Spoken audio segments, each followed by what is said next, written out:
Ever wondered why hiccups happen? It's all about the diaphragm, a muscle that suddenly contracts, causing a quick intake of breath. This involuntary action is a fascinating glimpse into our body's reflexes. But did you know that scientists are exploring tech solutions to control it?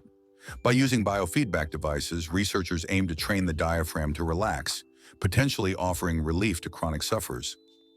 This innovation could revolutionize how we understand and manage involuntary muscle actions, showcasing the incredible intersection of biology and technology. Imagine a world where a simple device can silence those pesky hiccups.